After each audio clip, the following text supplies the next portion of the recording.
Et merci à tous d'avoir fait l'effort d'être parmi nous ce soir. Comme vous êtes sans doute, vous êtes évidemment au courant puisque vous êtes là depuis plusieurs semaines, plus de 2 mois maintenant, la ville de Kobané en Syrie, la ville kurde de Kobané en Syrie a subi des assauts terrible de la part de l'armée de l'État islamique, Daesh, qui poursuit là son offensive dans toute la région irako-syrienne depuis maintenant près d'1 an. Donc le siège subi malgré ce siège impitoyable, il y a une résistance très forte qui est portée par les forces du parti des unités de protection populaire YPG. Et comme on le dit dans notre petit tract, cette attaque contre Kobané, elle s'inscrit évidemment dans une offensive générale, mais elle a aussi un point de fixation, on en reviendra sans doute tout à l'heure, autour de Kobané, parce que c'est un des endroits qui, à la faveur du désordre que connaît la Syrie depuis maintenant 4 ans, a fait vivre une résistance, une expérience démocratique autour de la République de Rojava, unique dans la région, et qui montre non seulement qu'on peut résister à ces barbares, à ce projet de société totalitaire que portent les islamistes, et en étant offensif, en étant porteur d'un projet très démocratique, un projet basé sur l'égalité entre les hommes et les femmes, entre les différentes composantes de la société syrienne. Et c'est aussi pour ça que Kobané est visé. Autour de Kobané et on disait tout à l'heure avec Stéphane, du soutien qu'on rencontre la lutte du peuple kurde de ces dernières semaines. Avec Kobané, on voit quelque chose qui était aussi, je pense que Khalid y reviendra, balayé, qui a été masqué par les régimes en place dans cette région et les forces occidentale, c'est la revendication du peuple kurde, que ce soit en termes de reconnaissance de leur identité et aussi de droits politiques. Et puis, voilà un peu, et malgré ce mouvement de sympathie que rencontre ce combat, force est de constater quand même que globalement, les Kurdes de Kobané, comme toutes les forces démocratiques, je dirais, de ces pays, sont terriblement seuls, terriblement isolés. Il n'y a plus... avant, on y reviendra, compter sur le mythique soutien de l'Union soviétique. Maintenant, ça n'existe même plus. Il n'y a même plus d'illusion là-dessus. La réalité est nue. Et donc, c'est important. C'est pour ça qu'on a décidé au niveau du Front de gauche du Livry de faire cette initiative-là. Ces forces démocratiques-là, ces peuples-là ne peuvent compter que sur les autres forces démocratiques, que sur les forces progressistes à travers le monde. Il n'y a pas d'autre solution. C'est que par notre mobilisation qu'on pourra inverser les choses. Et c'est pour ça qu'on a décidé de faire cette initiative. Donc, au niveau du Front de gauche, je voudrais saluer aussi les camarades du NPA qui, dès le début, ont aussi voulu s'inscrire dans cette mobilisation. Voilà. Et donc, pour mieux comprendre la situation, on a la chance d'avoir la présence ce soir de Stéphane Auboire, qui est journaliste à l'Humanité, qui revient de plusieurs allers-retours dans la région, qui pourra un peu tu es revenu il y a 15 jours maintenant, nous dire un peu ce qui s'y passe. L'Humanité qui, moi je dois le souligner quand même, montre, vraiment, a joué, pas seulement sur ce sujet-là, mais sur ce sujet-là depuis des semaines, joue vraiment un rôle très important, un peu vraiment unique aujourd'hui en termes d'information, en termes d'appel à la solidarité avec le peuple kurde. Et puis, pour aller plus loin dans l'analyse, dans la compréhension de ce qui c'est, de comment les choses se sont construites, de comment les choses se sont faites, Khaled Issa, qui est le représentant du Parti démocratique du Kurdistan, situé en territoire syrien, enfin dans l'État syrien, reviendra et nous exposera un peu. Merci d'abord d'être venu ce soir. Donc moi je suis arrivé fin septembre, donc déjà 2-3 semaines que Kobané était attaqué par les forces de l'organisation de l'État islamique donc au nord de la Syrie. Je suis arrivé le 27 septembre, je suis reparti donc le 17 octobre. Sur cette période, donc ce qui a été marquant, effectivement, c'est l'emprise et le rôle joué par la Turquie quand même, tout au long que la Turquie continue de jouer encore aujourd'hui, tout au long de cette crise. En tant que journaliste, par exemple, il y avait énormément de difficultés à pouvoir tout simplement se mouvoir jusqu'à la frontière. Le dernier jour où on pouvait aller dans Kobané, c'était donc le dimanche 3 octobre, le 4 octobre, je ne sais plus exactement. À partir de là, à partir du moment où il y a eu encore quelques témoignages depuis Kobané, là, l'armée turque et donc la Turquie en général a commencé à vraiment fermer les portes. Donc il y a eu 15 jours où on a passé notre temps à la frontière, à essayer d'arriver le plus proche possible pour essayer de témoigner de ce qui se passait. Donc c'était plutôt des choses vues et entendues de la part de témoins qui revenaient de Kobané. Ces témoins sont on va dire, deux sortes essentiellement. En gros, il y a évidemment les combattantes qui soit blessés, soit parce qu'ils revenaient à l'arrière, qui pouvaient témoigner de ce qui se passait sur place, soit éventuellement aussi les civils qu'on pouvait retrouver par la suite dans plusieurs camps qui ont été construits au fur et à mesure. Et d'ailleurs, on voit bien que la Turquie savait ce qui se passait sur place et avait mis en place une sorte de stratégie, puisque tout au long de ces 15 jours, plus les jours avançaient, plus les camps, les tentes grises très inconfortables proposées par la Turquie poussaient dans les villes alentours, donc Suruj, même jusqu'à Sanliurfa. Donc les principaux témoignages qu'on pouvait avoir étaient effectivement de la part de combattants. Alors ces combattants-là, c'est pareil, chaque fois qu'on essayait d'être en relation avec eux, donc c'est essentiellement dans les hôpitaux. Dans ces hôpitaux-là, la police turque était tout le temps présente et empêchait très régulièrement de pouvoir accéder à ces gens-là, parce que pour eux, ce sont évidemment, dans leur logique, des dangers potentiels, puisque la plupart d'entre eux étaient effectivement des combattants du PKK ou du YPG, puisque pour eux est la même chose. Donc YPG, c'est la version syrienne du PKK. Autre chose qui était intéressant à observer, c'était la solidarité intra-kurde qui quand même s'est mise en place dans le pays, toujours extrêmement verrouillée par la police turque. Donc le but du jeu, c'était de pouvoir être le plus proche possible de la frontière, pour pouvoir d'abord montrer une présence face à Daesh, parce que l'enjeu dans tout cela, c'est pour les combattants qui restent dans Kobané, c'est de ne pas se sentir isolés. Or, il y a eu notamment vers le village de Shaykara, il y a eu, c'était vers le 10 octobre, il y a eu une arrivée d'environ une dizaine de bus, énormément de voitures, l'ensemble du Kurdistan turc sont venus se positionner de manière parfaitement pacifiste aux alentours donc, des frontières, donc les villages de Shaykara, Mourchid Pinar, etc. Non seulement pour montrer à la Turquie que les Kurdes étaient évidemment solidaires de leurs camarades qui étaient de l'autre côté de la frontière, mais aussi pour montrer à ceux qui étaient de l'autre côté de la frontière, c'est-à-dire l'État islamique, qu'il y avait véritablement une vraie opposition armée et solidaire de l'autre côté de la frontière. Donc ça, c'était extrêmement important de voir qu'il y avait cette solidarité kurde très mobilisée. Voilà, ça c'est les deux principaux faits. Ensuite, il y a effectivement l'État islamique, comme le disait Mourad tout à l'heure. C'est pas un hasard s'ils sont dans le coin là.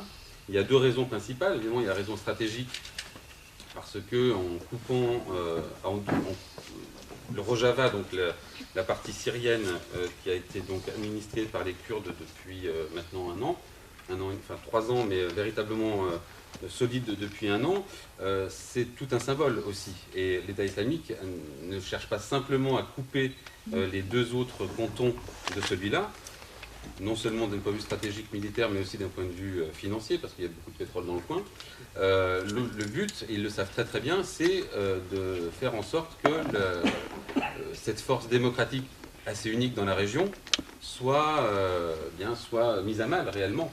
Et on s'aperçoit, et c'est là où c'est dramatique, en tout cas moi pendant 15 jours, puisqu'on était tous les jours à se dire est-ce que Kobané va tomber, est-ce que Kobané va tomber, on s'aperçoit qu'il y a eu beaucoup de mal, y compris de la part de l'Union européenne, des Nations Unies, naturellement de l'OTAN, de prendre en considération le fait que ces gens qui sont à Kobané sont en train de créer un modèle politique nouveau, basé donc sur par exemple le principe de commérage, pas de commérage mais de commère, c'est-à-dire une femme, un homme qui dirige simultanément une mairie ou n'importe quelle autre administration, y compris dans les autres structures administratives. Et donc pour l'État islamique, ça c'est très important pour eux de vouloir absolument détruire ce moment, enfin cette oasis d'espoir démocratique complètement unique dans la région. Donc ça, c'est pas un hasard, effectivement, c'est nous attaquer.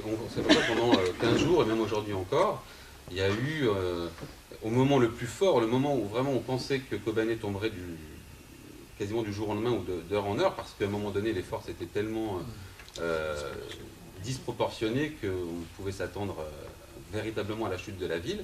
Il y a eu un silence absolument insupportable de la part de la communauté internationale qui ne cesse de vouloir, par exemple, armer cette espèce d'armée de libération syrienne qui n'existe pas, qui n'est basée sur rien, ou sur des idéologies étranges comme l'islamisme modéré, on ne sait pas ce que ça signifie, bon, bref.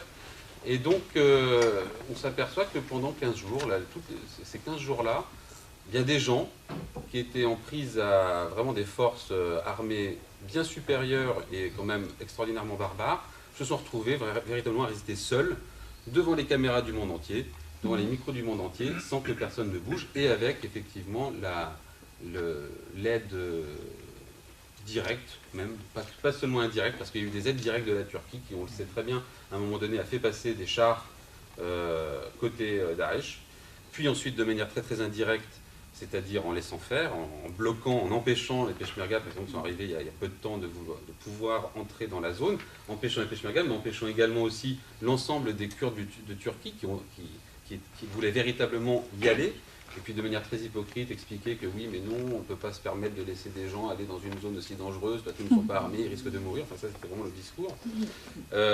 Indirect de ce côté-là aussi, puis indirect et directement financièrement, puisque on a des preuves que la Turquie a acheté à moindre coût du pétrole à Daesh, qui eux-mêmes se sont emparés de certains puits dans le coin.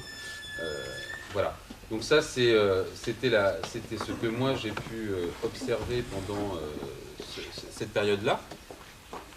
Depuis lors, vers les derniers jours, il y a eu effectivement un peu d'aide de la communauté internationale via les frappes aériennes qui enfin ont été concertées, enfin se sont concertées avec le YPG et le PKK sur place, parce que pendant quasiment 3 semaines, voire 1 mois, les frappes étaient faites de manière aveugle, sans aucune concertation avec les soldats, les combattants kurdes de Kobané. Et donc il y a eu une petite amélioration à la mi-octobre, effectivement, où les frappes aériennes étaient un peu mieux ciblées et ont permis d'avancer. Voilà, donc ça c'est en gros ce que le vu et entendu sur place. Voilà. Après je laisse la parole. Bien entendu, vous pourrez me poser des questions sur plus d'informations. Voilà. Je laisse la parole à Khaled, qui va vous expliquer plus précisément encore les tenants et les aboutissants. Bonsoir, à mon tour, je vous remercie d'être présent. Donc, comme m'a présenté lui, je suis Khaled Issa, le représentant en France du parti de l'Union démocratique, qui est grec. Excusez-moi, vous pouvez parler un peu plus fort? Oui, vous pouvez parler un peu plus fort. Un micro. Ne vous en faites pas, encore, voilà. C'est rien. Oui. Donc, le parti que je représente, il s'appelle Parti de l'Union démocratique, sans connotation nationaliste ni religieuse. Donc, les régions à majorité kurde en Syrie ont été incorporées à l'État syrien sur le mandat français, par 3 étapes. Par le traité de 1921, par la convention de 1926, notre parti, et finalement, la région appelée Bec de Canard, qui est la région la plus riche en pétrole et en céréales, elle a été annexée définitivement avec la convention de 1929. Les Français, lorsqu'ils sont arrivés en Syrie, alors le général Henri Gouraud, qui était gouverneur de Paris, c'était quelqu'un qui était intelligent. Il a demandé de lui présenter la carte démographique et ethnographique de la Syrie. D'ailleurs, moi-même, j'ai consulté la même carte dans l'archive de l'armée de terre. Il y a un exemplaire, hein, donc ce n'était pas peut-être la même carte. Donc, il a constaté qu'il y a plein de communautés. Il y a des druides, des alaouites, des Damasiens, ils se revendiquaient Damasiens, des habitants d'Alep. Alors, qu'est-ce qu'il a fait? Il a fait un État pour les druides, un État pour les alaouites, un État de Damas et un État aussi d'Alep. Et puis, le Saint-Jacques d'Alexandrette, il lui a accordé un statut d'autonomie. Alors que lorsque ces États ont été créés en 1920, encore tous les territoires kurdes n'ont pas été incorporés, comme je dis, à la Syrie. C'était une petite partie au nord d'Alep. Et donc les Kurdes au début n'ont pas bénéficié de ce statut. Finalement, à partir de 1930, donc tous les territoires à la majorité kurde ont été annexés. La France n'a pas pu accorder les mêmes statuts que les autres communautés aux Kurdes, parce que notamment les Anglais en Irak étaient hostiles, mais surtout la Turquie. La Turquie, il a manifesté à chaque fois son hostilité à une reconnaissance de l'entité kurde en Syrie, ou bien de reconnaître des droits aux Kurdes, même sous le mandat français. Et moi, j'ai consulté bien l'archive diplomatique, l'archive de l'armée de terre et l'archive du service de renseignement. L'État turc, même sous le mandat français, a empêché la publication soit des livres en kurde ou bien des disques. Il y avait un disque d'ailleurs, même en 1936, il a été frappé d'une interdiction au commissariat français. Bon. Mais les Kurdes, à partir de 1930, on voit quand même, ils sentent dotés d'un territoire à une identité bien distincte, et puis d'une communauté ethnique distincte. Et ils ont commencé à revendiquer le statut dont disposaient ou bénéficiaient les autres communautés. En 1933, les Assyro-Chaldiens qui étaient persécutés en Irak ont été accueillis par la France et ont été installés dans la région de Jaziré. 33 villages d'Assyro-Chaldiens. Avant aussi, il y avait des Arméniens. Donc les Kurdes, les nationalistes kurdes, ils ont passé un accord avec ces communautés de confession, on va pour simplifier, pour ne pas dire assyro-chaldien ou arménien, tout, des communautés de confession chrétienne. Alors, et ils étaient traités, bien sûr, par l'élite pan-arabe et pan-islamiste comme des collaborateurs des Français. Et ils les traitaient comme des séparatistes. Parce que, il faut dire aussi, l'élite pan-arabe et pan-islamiste, il était soutenu surtout par les Anglais, mais par les Turcs également. Bon, finalement, 1937, c'était une date marquante, c'est une année là où les communautés kurdes, assyriens, chaldiens, arméniens, même une partie de la population arabe de ces régions sont révoltées contre les autorités de Damas. Et ils ont presque bénéficié à peu près 9 mois d'une sorte d'autonomie. Mais la Deuxième Guerre mondiale s'est déclenchée, et même à la veille de la Deuxième Guerre mondiale, la France a dû rétrocéder la région d'Alexandrie à la Turquie, et pour les Kurdes, l'histoire de l'autonomie avec les chrétiens, il était oublié. Et surtout, le résultat de la Deuxième Guerre mondiale, parce que les Anglais sont montés en puissance, les Français sont affaiblis, et lorsqu'ils ont dû se retirer de la Syrie, ils ont confié le sort et le destin de toutes les communautés et de toutes les régions à cette élite ultranationaliste, pan-arabe et pan-islamiste. Alors, les Alaouites qui étaient jaloux de leur autonomie, ils étaient au début maltraités, mais vite fait, avec le support linguistique, parce qu'ils sont des arabophones, ils ont pu entrer dans le jeu de pouvoir. Qui est-ce qui est resté? Les chrétiens et surtout les catholiques. Parce que lorsque la France s'est retirée de la Syrie, 20% de la population syrienne était de confession chrétienne. Actuellement, les meilleurs chiffres parlent de 7 et 8%. Donc, et surtout des citadins, des habitants des villes, ils étaient devant un choix. Soit l'immigration, malheureusement une grande partie, il a opté pour ce choix, et le reste de subir la répression et la persécution. Alors que les Kurdes, ils n'avaient même pas ce choix. En général, c'était des paysans, des propriétaires de la terre, il n'y avait pas ce choix.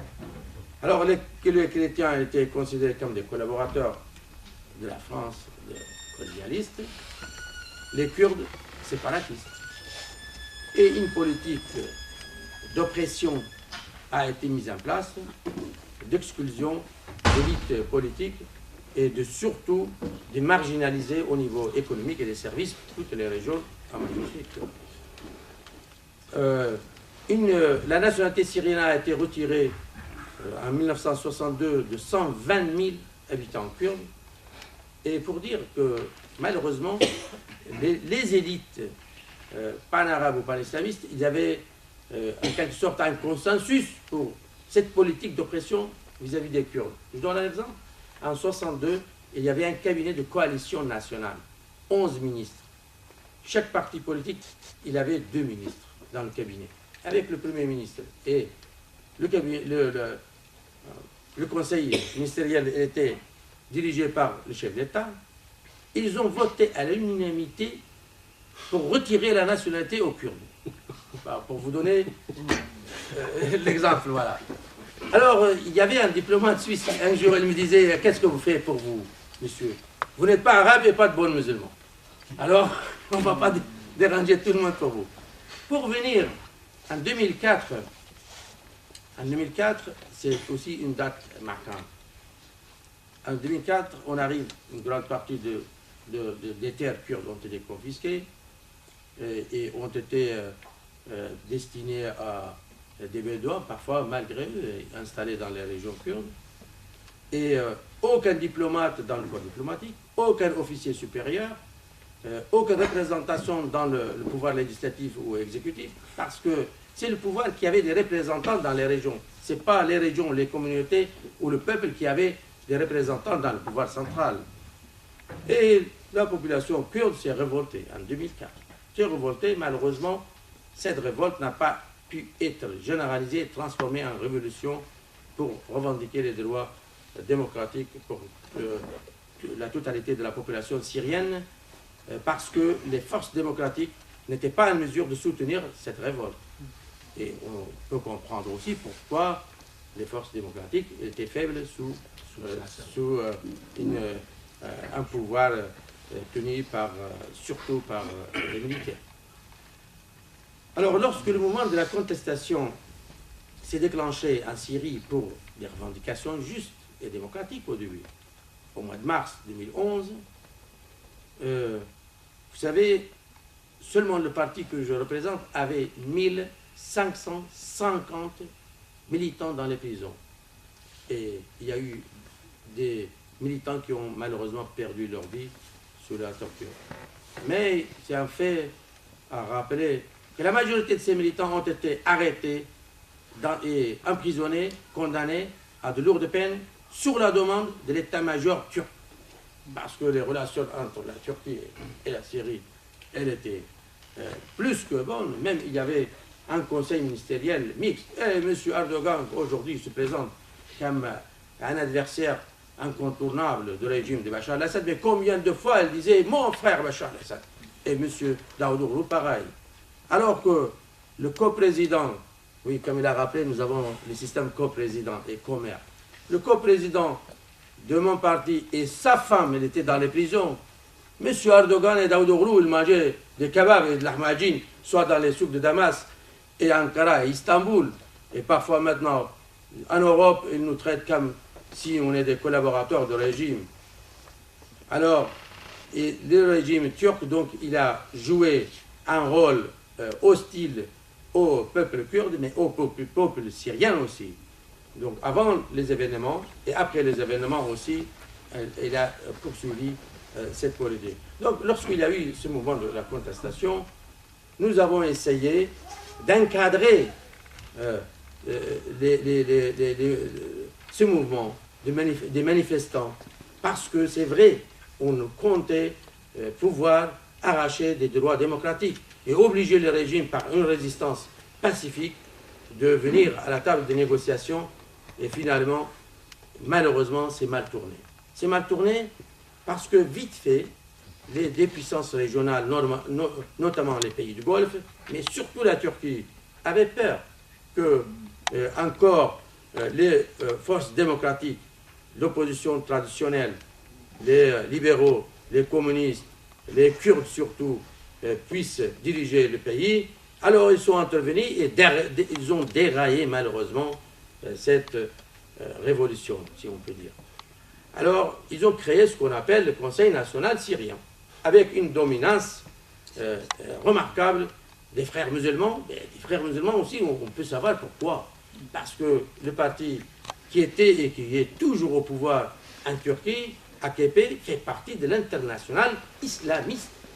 Et le parti le plus puissant dans cette internationale, c'est le parti de M. Erdogan et les frères musulmans syriens. Donc, mais malheureusement, il y a eu des puissances internationales qui ont soutenu ce qu'on appelait le Conseil national syrien. Et ils donnaient un faux espoir à la population que le régime de Bachar al-Assad va être renversé. Et bien sûr, il y avait derrière cette politique des intérêts économiques et géopolitiques, parce que les pays du Golfe espéraient installer un pouvoir loyal et fidèle à leur esprit pour pouvoir transiter surtout le gaz des pays du Golfe et le vendre moins cher que le gaz russe en Europe. Et puis aussi, le moyen de la légitimation, c'était le litige historique entre ce qu'on appelle le sunnisme et le chiisme, pour mobiliser les gens et pour pouvoir lutter. Alors, lorsque on s'était réunis au début, avant la création du Conseil national syrien, on avait créé ce qu'on appelle le comité de coordination nationale pour le changement démocratique. On avait adopté 3 principes. Non à l'intervention étrangère, non à la militarisation du mouvement de la contestation et surtout non au conflit intercommunautaire. Mais malheureusement, l'intervention de ces puissances régionales soutenues par l'Occident essentiellement, et tout est passé contre ce que nous souhaitions. Alors à ce moment-là, lorsqu'on a vu le mouvement de la contestation a été militarisé, la confessionnalisation c'était de fait parce que le moyen de la légitimation c'était les sunnites contre les alawites, et puis contre tous qui ne sont pas des islamistes à l'image de M. Erdogan et des pays du Golfe. Donc les communautés chrétiennes, druzes, alaouites, kurdes, c'était les cibles. Nous avons compris que ce n'était pas notre affaire.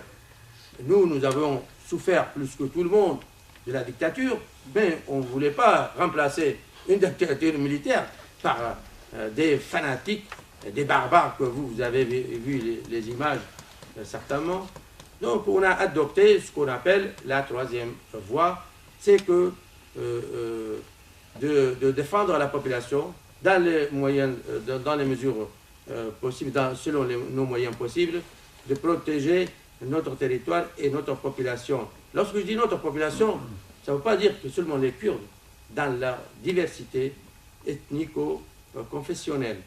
Nos partenaires, malheureusement, comme ils n'étaient pas en mesure d'appliquer la même politique dans d'autres régions, nous, quand même, nous avons défendu notre territoire. Alors, notre projet, parce qu'on avait des leçons de l'histoire, comme j'ai rappelé 2004, c'est pour cela, lorsqu'on s'était vu tout seul devant l'appareil de la répression, c'est pour cela que nous avons opté un système politique à l'image de la société, à l'image de la diversité de la société. Donc, on a exclu toute référence nationaliste et confessionnelle à nos institutions. Et puis, on a opté aussi pour l'autodéfense. Dès qu'on a vu que le régime il était affaibli, nous avions déjà préparé des institutions parallèles aux institutions étatiques, et lorsque on était en mesure de prendre le contrôle de la région, des régions, nous avons commencé, et surtout c'était à Kobané. Donc le 19 juillet 2012, Kobané, la population de Kobané, et surtout les unités de protection du peuple et les unités de protection de la femme ont invité les services secrets et la police du régime de quitter la région. Et c'est bien passé, il n'y avait pas du sang. Donc là où vraiment il y avait une résistance, ben, on était obligé de faire la résistance. Mais lorsque ce n'était pas nécessaire, donc de verser du sang, on n'était pas obligé et pas fanatique seulement pour utiliser la violence. Donc on a mis un système qui pouvait refléter et qui reflète la société. Et puis pour le droit de la femme, comme il a été rappelé, on a mis un quota 40% par sexe. Donc au moins la participation de la femme ne doit pas être moins que 40% dans toutes les institutions. Nous avons décrété la suppression de la polygamie et surtout l'égalité totale entre la femme et l'homme pour l'héritage. Et c'est pas facile, hein, il faut avouer. Déjà, on a commencé à appliquer ça dans notre appareil et sur les institutions qui s'occupent des affaires publiques. Mais j'avoue que c'est pas du tout évident dans une société traditionnelle, archaïque et entourée dans un océan très hostile. C'est pas du tout évident. Donc, ce qui a fait peur à certaines puissances, mais surtout la Turquie, avec qui nous partageons 845 km de frontières. Alors, à ces frontières, si ils voient une expérience démocratique se créer et ça fonctionne, ça fait un danger. À rappeler, en Turquie, avant les dernières élections municipales, sur 2700, je ne sais pas combien, certainement il y a des camarades ou des amis turcs qui peuvent vous corriger, en tout cas beaucoup plus que 2700 communes. Sur ça, il y avait seulement 18 communes dirigées par les femmes. Sur les 18 communes, sur les 18 femmes, pardon, il y avait 14 Kurdes, il restait 4 femmes. Pas seulement ça. Depuis la création de la République turque, 1923 jusqu'à maintenant, combien de chrétiens qui ont pu siéger au Parlement turc, laïque, la République laïque? Alors, zéro. Jusqu'à la dernière élection, lorsque le parti appelé pro-kurde, parce qu'on ne peut pas créer des partis kurdes en Turquie, donc le parti pro-kurde, il a présenté la candidature d'un ami de confession chrétienne dans une commune à majorité 90% kurde. Ils ont voté et on a cassé cette règle. Et bien sûr, ça fait peur à la Turquie de voir les rescapés des massacres perpétrés contre les Arméniens, contre les Assyro-Chaldéens, contre les Kurdes, les rescapés de ces massacres lorsqu'ils vivent ensemble. Et en bonne entente, ils protègent, ils maintiennent la paix sociale, la paix civile, ils gèrent leurs affaires fraternellement. Ça dérange. Moi, je suis allé au mois d'avril, mai, j'ai passé là-bas.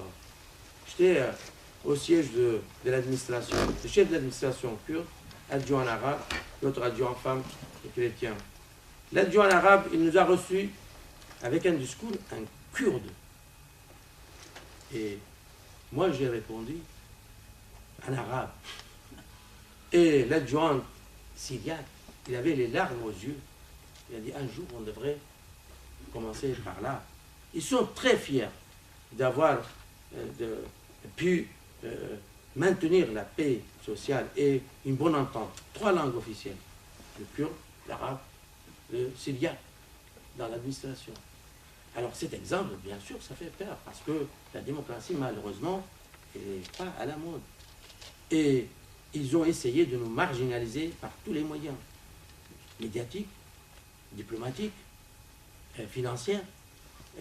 Alors, ils ont créé ce qu'on appelait les amis de la Syrie. Les amis de la Syrie, ils ont dépensé, ils parlent des milliards. L'Arabie Saoudite, des 10 milliards. Qatar, 7 milliards. Les États-Unis, je ne sais pas combien. Chaque puissance, ils vendent combien d'aide ils ont apporté au peuple syrien.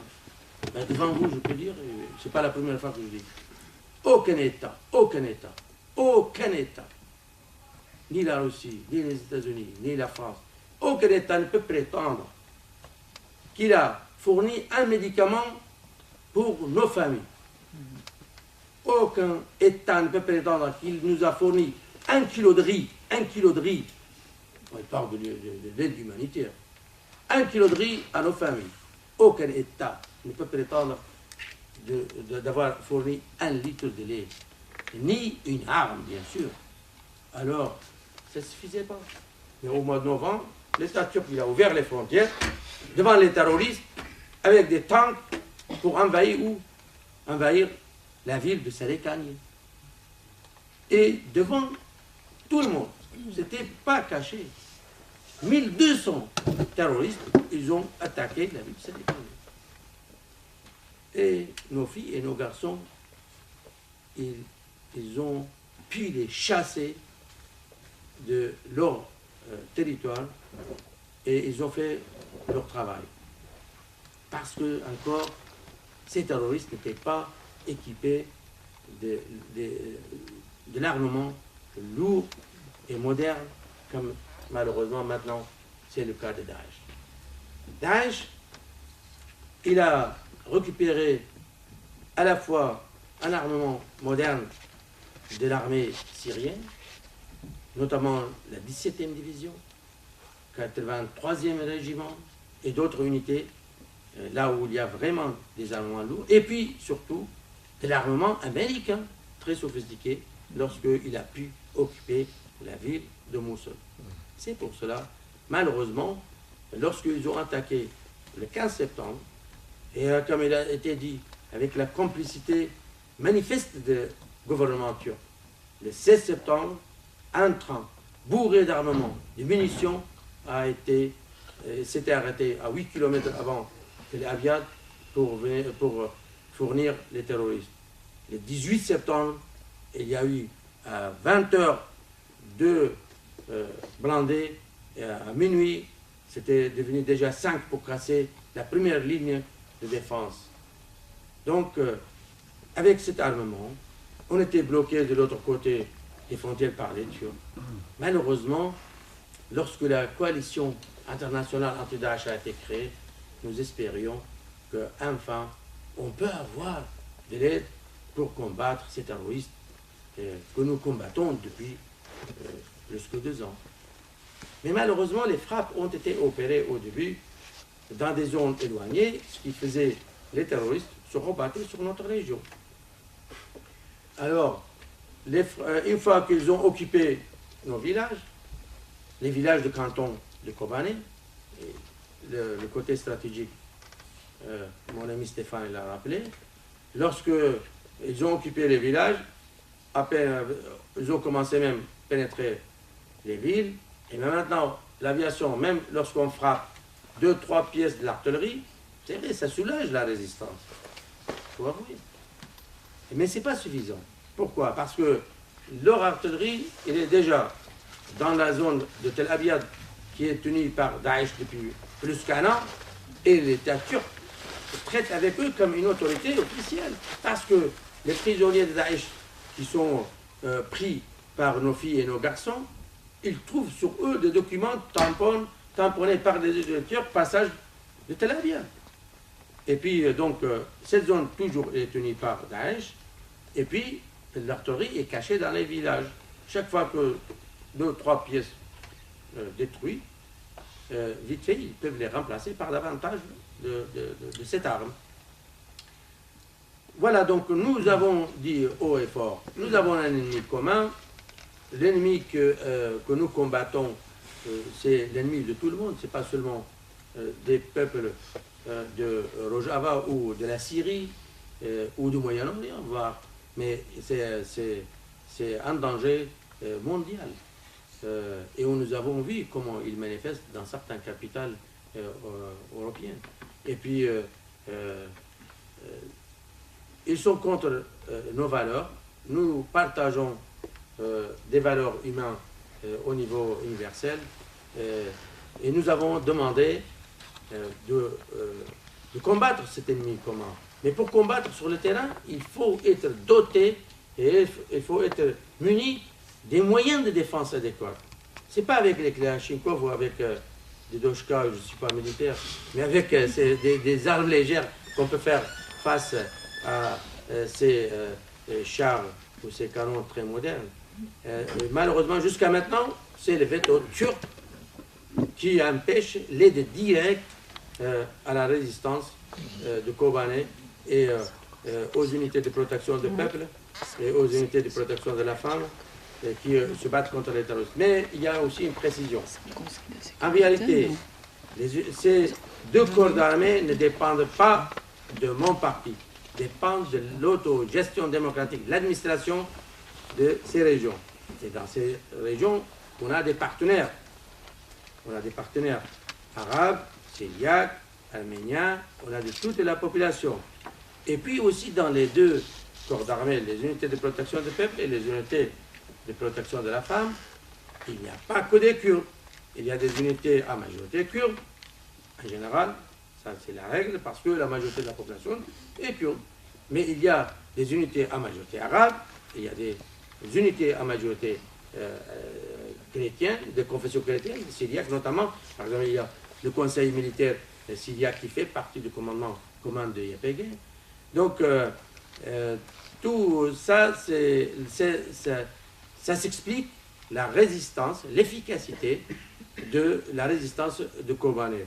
Ils défendent par conviction, par détermination, par expérience aussi, depuis 2 ans, les battent, mais surtout aussi, lorsqu'ils ont vu qu'ils sont soutenus, votre présence, c'est important pour eux. Lorsqu'ils ont trouvé qu'ils sont soutenus au niveau mondial, lorsque les journaux, ils ont commencé aussi, en général, la presse, c'est vrai, il a joué un rôle très positif pour faire l'écho de cette résistance. Et puis, des autorités de grandes puissances. Et aussi, ils sont à l'écoute de la rue, de l'opinion publique, de la presse, et ils étaient obligés, en quelque sorte, de reconnaître cette résistance. Mais encore, ce n'est pas à l'auteur des espérances. Pour arrêter l'avancée de ces terroristes, pour ne pas dire exterminer, pour ne pas utiliser ce terme, il faut fournir de l'aide directe. Parce que l'État turc, au début, il a dit, il s'est opposé. Et puis, il a proposé de l'aide de Peshmerga, des Kurdes irakiens, pour qu'ils viennent. Et en pensant qu'on va dire non. D'ailleurs, M. Erdogan, c'est un chef d'État.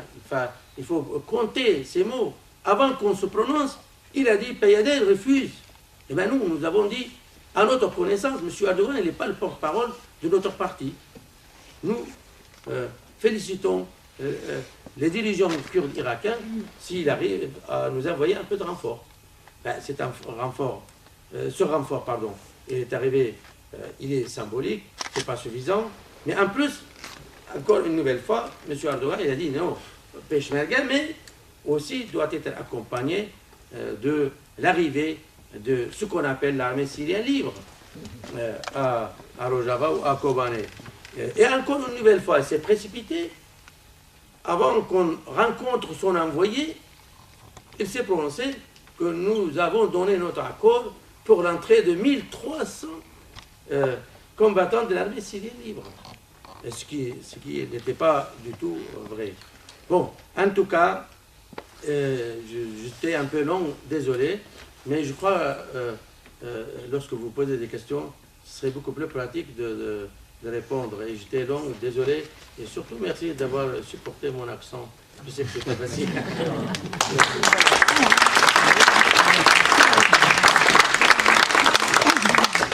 Merci pour tout cet éclairage qui, à mon avis, est très utile. Bah, maintenant, je ne sais pas si quelqu'un veut... La parole est à celui qui la demandera. J'ai une question, comme ça le monsieur peut la compléter. Ramzi Ivriya. Sur les Kurdes et les Kurdes de Turquie, Oui. est-ce que vous pouvez nous expliquer le Erdogan, il a fait sa force sur des années en développant les secteurs pauvres et les régions où il y a beaucoup de Kurdes. Il se dit dans les analyses que l'apport des Kurdes de Turquie lors des votes ont poussé et donné une plus-value très importante au parti et au pouvoir actuel turc. Ça, c'est pour avoir un éclairage.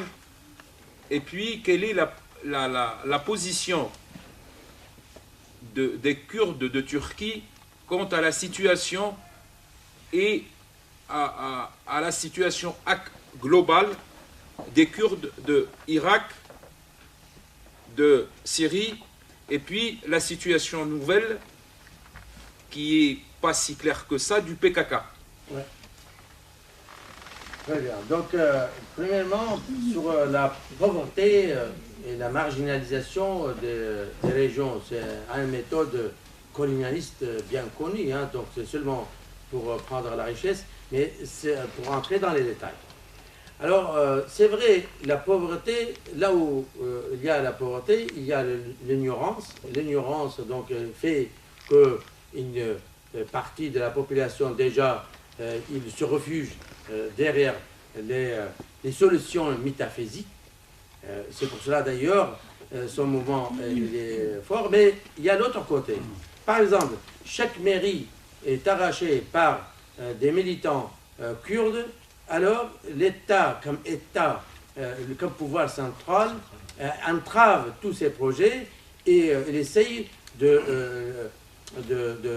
la priver des dotations publiques. C'est pour cela, il y a aussi des gens qui disent, bah, écoutez, si encore cette mairie bascule du côté kurde, encore on va être traité comme les autres. Donc et puis aussi, il achète, la pratique, les amis de la Turquie connaissent la pratique de donner un sac de charbon et deux sacs de pâtes à la veille des élections. Et puis voilà, donc c'est la corruption. Parce que ce système, c'est un système mafieux. Et donc à tous les niveaux, ça fonctionne. La redistribution de la richesse dans ces systèmes, c'est par la corruption, et la redistribution du pouvoir, c'est par la cooptation. Donc ça s'explique bien. Alors le soutien des Kurdes de la Turquie, c'était exemplaire, mais surtout les communes qui sont tenues par les partis, on va dire, pro-kurdes. Voilà. Et leurs partenaires, lorsque je dis leurs partenaires, regardez la mairie de Mardin. Il y a aussi le système de Comer, les dernières élections, il y a Comer, et en plus, pour encore faire plaisir aux islamistes d'Ankara, ils ont nommé une fille syrienne, Comer de Mardin. Alors, ce qu'il a fait, le pouvoir d'Ankara, le gouvernement, il a fait un recours, il a dit c'est anticonstitutionnel. Ben, peut-être anticonstitutionnel, mais quand même, ils ont la légitimité des votes, et la population a voté. Donc actuellement, les Kurdes et leurs partenaires dirigent 99 municipalités, et il y a donc 99 municipalités avec des commerces, un homme et une fille. Et actuellement, comme j'ai dit, il y a un recours auprès du Conseil d'État contre la légitimité de ce système commerce. Alors, leur soutien, c'était remarquable. Et puis, comme tout à l'heure, je disais, aucun État, mais je ne dis pas que la population et que les peuples de ces États n'ont pas apporté leur soutien. Je parle au niveau officiel. Alors, ces municipalités, ils ont apporté une aide humanitaire énorme, énorme dans ces régions, parce que dans un état de guerre contre les terroristes et dans un état de siège, si ce n'était pas l'aide de ces communes, c'était très difficile. Et puis aussi, les diasporas en Europe, mais pas seulement les Kurdes. Regardez, lorsqu'il y a eu des attentats à Tel Bassipié, en arabe c'est Koboulbit, la communauté syriaque, assyro-chaldien de Suède, ils ont pris en charge de reconstruire les quartiers qui étaient touchés par les terroristes. Quelle formidable solidarité. Et c'est ça, lorsque on prêche la fraternité entre les peuples.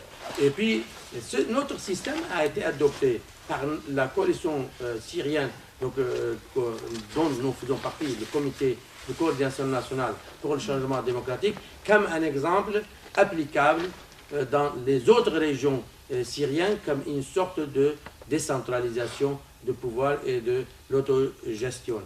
Alors, l'autre question, c'était pour le rôle de... Quelle est la situation? Je vais dire, regardez, qu'est-ce que j'ai dit? Nous partageons avec la Turquie, officiellement, 845 km de frontières. Alors, les frontières ont divisé, pas seulement les familles, les tribus, mais même les familles entre les deux côtés. Et le phénomène transfrontalier, donc ça joue aussi. Ça joue à tous les niveaux. Au niveau de la solidarité, mais au niveau culturel aussi. Donc l'idéologie prêchée par M. Öcalan trouve un écho formidable dans la majorité de la population en Syrie, mais plus que, pas seulement kurdes, mais au-delà des Kurdes. Imaginez-vous, la responsable du département idéologique de mon parti en Europe, c'est un arabe, ismaélien, salamier. Vous voyez? Donc pour dire, lui, il est le spécialiste de Öcalanisme. D'ailleurs, c'est un enseignant à Bordeaux. Et c'est pour cela, ces phénomènes transfrontaliers, et c'est vrai, il a une grande influence. Et puis, la population, s'il voit M. Öcalan comme un exemple de résistance et de défense des droits de son peuple, c'est tout à fait légitime. Et puis, parfois, on nous présente comme branche de PKK. On est branche de personne. On a de bonnes relations avec le PKK, avec le PDKI, avec Yanaka, à des degrés différents, mais nos décisions sont prises par nous-mêmes. Bien sûr, préalablement à la prise de décision, nous consultons on va dire nos alliés, et puis des fois aussi, a posteriori, une fois qu'on prend la décision, on notifie en quelque sorte notre décision pour trouver un soutien, une sympathie. Alors, M. Erdogan veut nous priver aussi de ce soutien. Alors, comme des fois, vous voyez, Al Jazeera, Al Arabiya, tout ça, ils nous avaient boycotté, ils ne nous donnaient pas la parole, et à chaque fois que nous, par exemple, même sur France 24, une fois, j'étais en face de ce qu'on appelle ambassadeur de l'opposition, on peut voir, je ne sais pas quoi. Sur France 24, il critiquait les journalistes, il disait vous avez fait une piège, je ne sais pas quoi, parce qu'il n'y avait pas d'argument à présenter. Et lorsque on est invité par certaines chaînes, il dit, bah oui, pourquoi cette chaîne, il est financé, je ne sais pas par qui. Donc ils veulent nous priver de toutes les possibilités d'expression et de tout soutien possible. Nous, notre territoire, c'est 3 fois plus grand que le Liban. Vous voyez? Alors, au niveau économique, 70% du pétrole syrien, il est produit dans notre région. 60% de céréales, 40% de coton, 30% d'olives. C'est une véritable, on va dire, petite puissance au niveau national et régional. Et puis, nous sommes fiers de notre expérience. Nous avons des relations avec tout le monde. Et des fois, ils nous présentent comme des alliés de la Russie pour parce qu'eux, ils n'entretenaient pas des relations avec nous, ou au moins publiquement. Je vous rassure, nous avons des relations avec toutes les puissances. Mais des fois, peut-être, eux sont gênés pour ne pas déranger la Turquie. Ils veulent qu'on ne dévoile pas, bah, on respecte les protocoles. Mais nous n'avons rien à cacher. Et donc, comme lorsqu'on a des relations avec toutes les puissances, soit régionales ou internationales, eh bien, chaque fois qu'on faisait une visite, je me rappelle pendant une période à Moscou, qu'on a invité, ah ben oui, vous voyez, ce sont des alliés ou de je ne sais pas quoi de Moscou. Nous, en réalité, nous avons le droit de défendre l'intérêt de notre peuple et surtout d'essayer de le protéger. Et lorsque je dis notre peuple, toujours dans le sens pluriel. Et puis, nous faisons partie de l'État syrien et nous respectons les traités internationaux. Nous sommes à peu près 15% de la population syrienne dans les décisions qui détermineront le sort de ce pays. Nous ne serons pas les seuls. Donc, on compte protéger cette région jusqu'à ce que la crise soit réglée. Et en tout cas, sans prendre la volonté de la population de cette région dans n'importe quel règlement, il n'y aura pas une réussite. Et ils ont vu dans les deux conférences qui ont eu à Genève, lorsqu'ils ne voulaient pas qu'on soit présent avec notre identité, les deux conférences n'ont pas donné de résultats. Ils disaient, oui, telle personne, et votre serviteur, elle était le candidat plutôt, par des puissances qui organisaient la conférence de presse. Vous, oui, mais au nom de PYD, non. Non. Au nom du peuple kurde, non, non. Au nom de l'autre administration qui est en place, le Rojava, non, non. Mais alors, je vais aller faire le figurant, et c'est seulement pour prendre des photos ou aller dormir dans les hôtels. J'ai d'autres choses à faire. Et ils ont vu que, actuellement, la force la plus crédible sur le terrain pour résister contre la barbarie, c'était nos unités, alors qu'eux, ils fournissaient des armes et de l'argent et soutien diplomatique et médiatique à d'autres groupes qui n'ont pas prouvé qu'ils étaient à la hauteur de la confiance que ces puissances leur accordaient. Je voudrais rajouter quelque chose par rapport à ce que tu disais aussi tout à l'heure sur Amardin, donc une ville du Kurdistan turc, où donc il y a ce système de commerce. À quel point effectivement l'AKP est un système mafieux, c'est que à partir du moment où ils ont été élus, donc c'était Ahmed Turk qui a été élu, ensuite ils ont mis en place cette jeune femme, ils ont dit que c'était anticonstitutionnel, etc. Mais depuis lors, d'une part, la mairie de Mardin a récupéré 5 millions d'euros de dettes des années passées de l'AKP.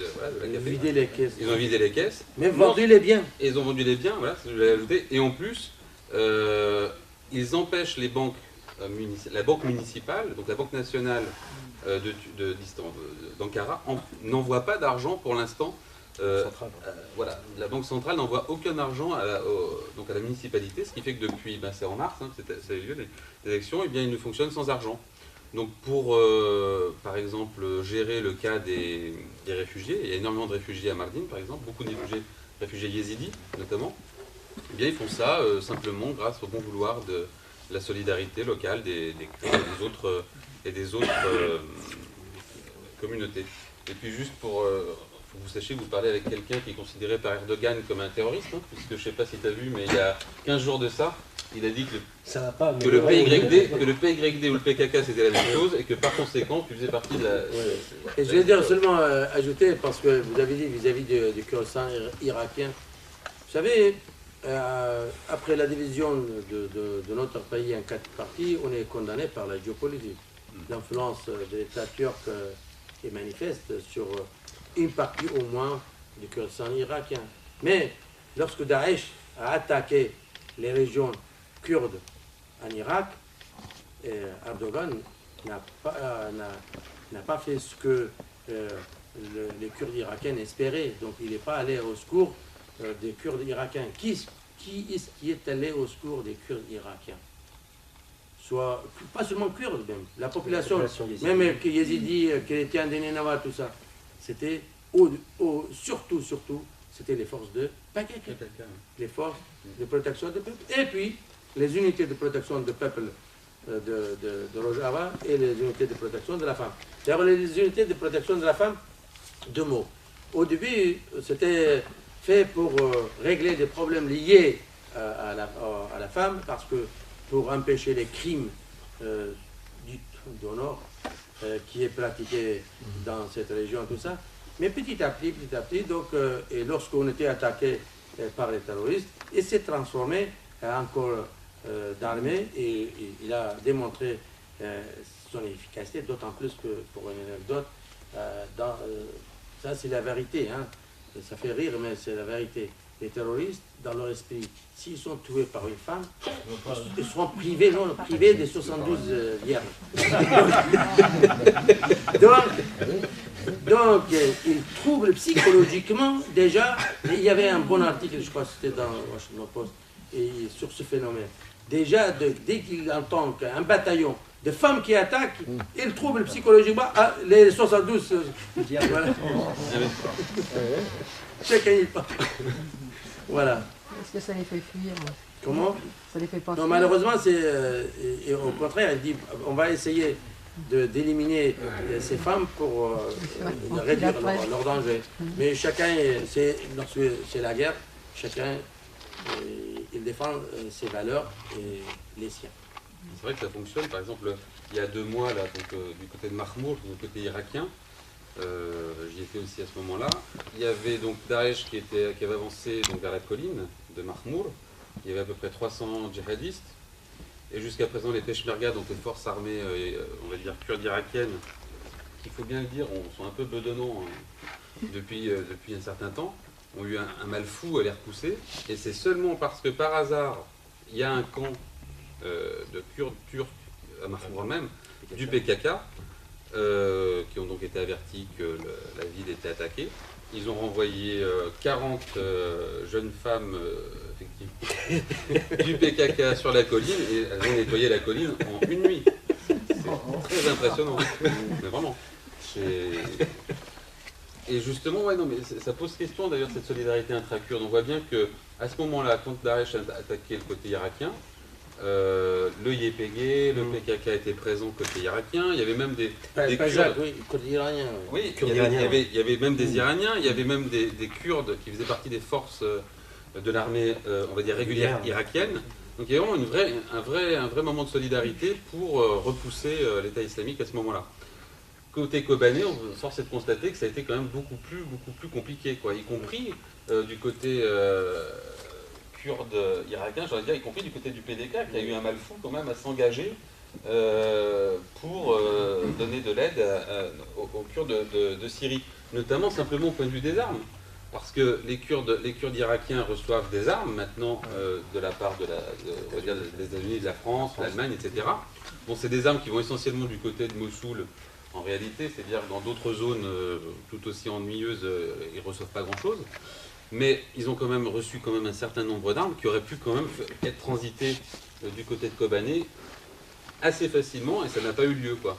Donc il faut voir que le côté irakien, c'est compliqué aussi pour les Kurdes, pour des raisons politiques évidentes, qui sont le fait qu'ils sont très proches des États-Unis, donc proches d'Ankara. C'est compliqué, ils sont coincés aussi pour aider de l'autre côté les Kurdes de Turquie et de Syrie. En réalité, oui, pour revenir à le mot terroriste, ce qui est vraiment aberrant et c'est un peu bizarre, 3 semaines avant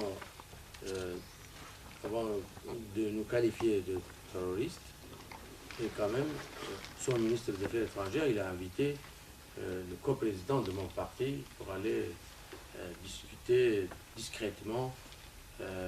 Alors, lorsque dans son voyage, il a dit, est-ce que vous êtes, c'était clair et net, vous êtes avec Daesh encore ou... Parce qu'avant, nous on sait, toujours, on disait, oui, la Turquie, oui. La Turquie dit, oui, mais on va voir, c'est quel service?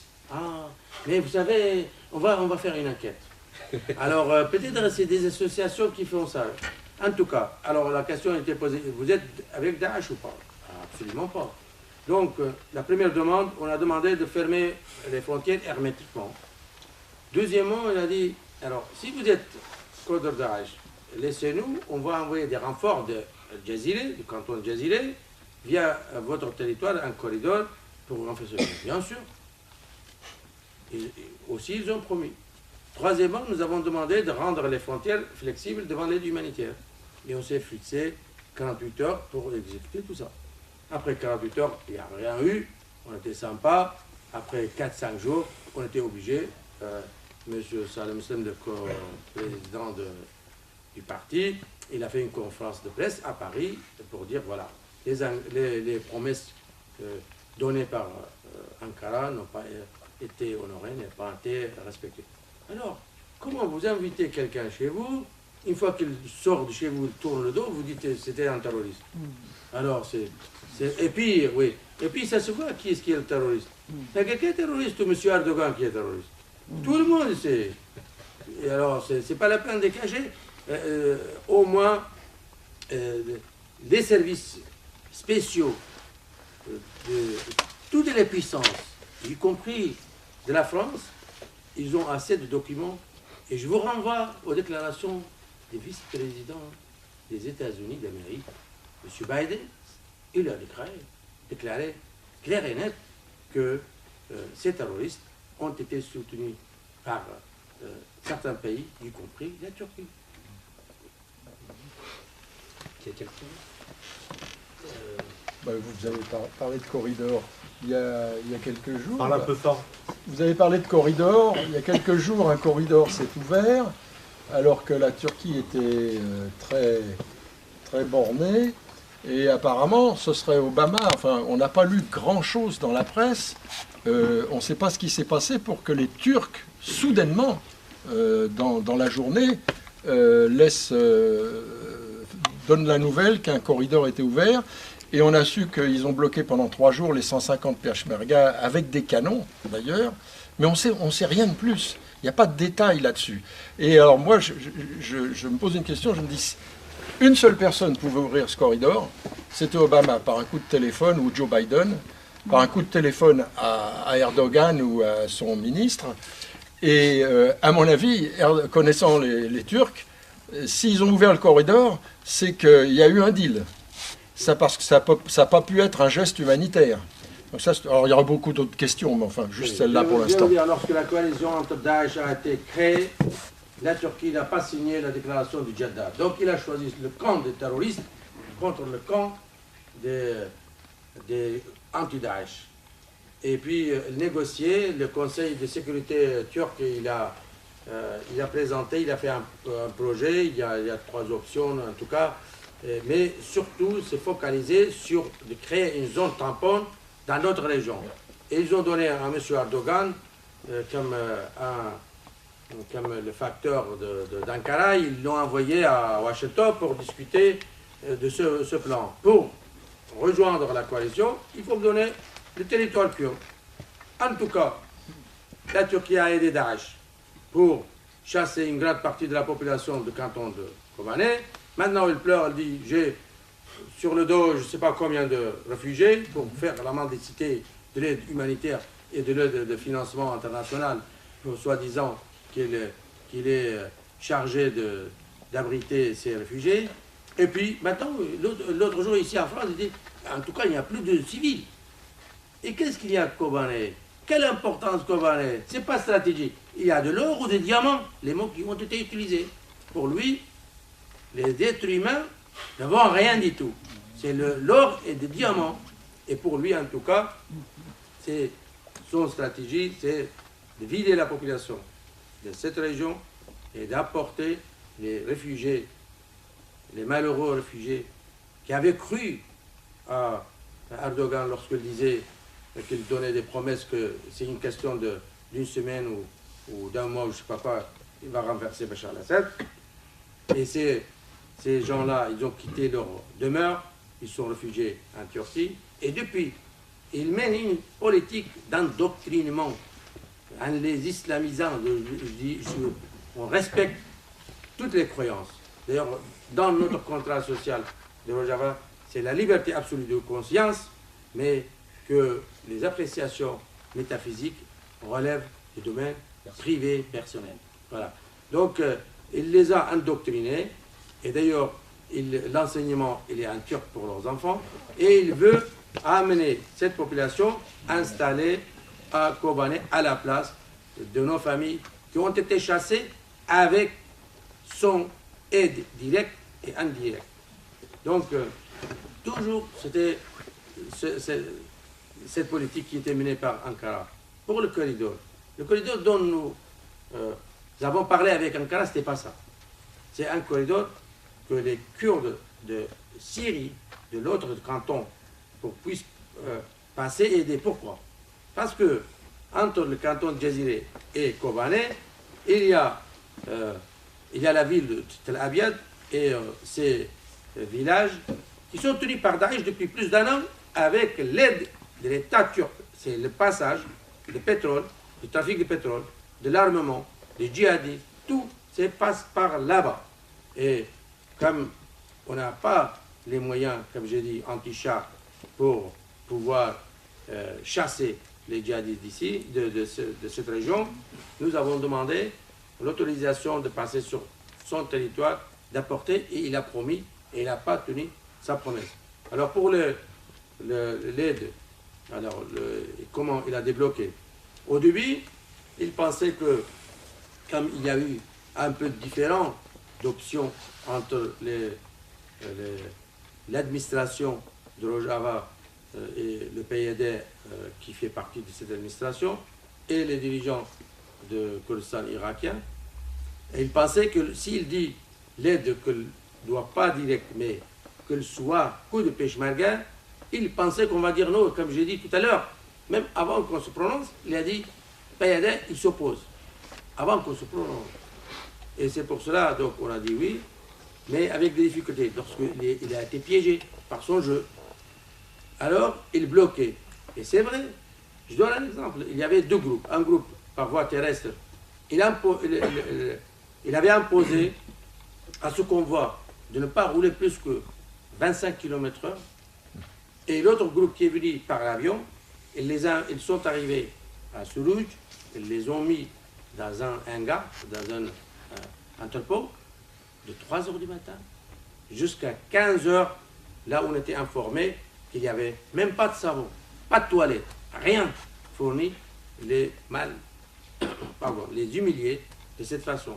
Et lorsque ils devraient même trouver les modalités de pénétrer sur Kobané, la délégation devrait ne pas porter les uniformes ni les armes. Donc toujours, il essaye d'entraver l'aide. Mais nous disons, la solution, c'est d'apporter une aide directe. Et puis aujourd'hui, c'est Kobané, mais demain, ça peut être Afrin. Après-demain, ça peut être Jaziré. C'est une aide directe. Ici, le président de la République, il a écouté ses élus. Il a écouté la mobilisation qu'il y a eu dans la rue. Il a certainement lu dans la presse que cette résistance, c'est exemplaire et défend un modèle démocratique. Il a fait des communiqués positifs. Dans le Conseil restreint de défense, il a été dit que la France, comment elle a aidé les Kurdes irakiens, est prête d'apporter son soutien aux Kurdes syriens. Nous espérons que cette déclaration se traduise dans les actes concrets. Avant de passer là, on n'est peut-être pas tous au même niveau de compréhension, que ce soit toi ou Stéphane ou Khalid. Vous reveniez sur ce qu'est Daesh, comment ça s'est constitué, quel projet elle entend, parce qu'on parle de Daesh, des terroristes, c'est pas qu'une ordre. C'est pas Daesh, c'est Jaish, l'armée. L'armée, Jaish qui veut dire l'armée oui, au arabe. Daesh pour ne pas dire l'État islamique du Levant. Voilà, c'est tout, parce qu'ils ne veulent pas d'un État. Exactement. Ils disent le Jaish, voilà. L'armée. Quel est dans quelles conditions ils ont été créés et quel est selon vous le projet qu'ils servent? En réalité, il y a plusieurs groupes, mais seulement, si vous voulez, le parcours de Daesh. Daesh, c'est les initiales, voilà, de l'État islamique en Irak et de Levant. Alors, cette organisation terroriste a été créée en Irak après l'effondrement de l'armée de Saddam Hussein et surtout parce qu'il y avait des fondamentalistes qui se présentaient comme les représentants des sunnites en Irak.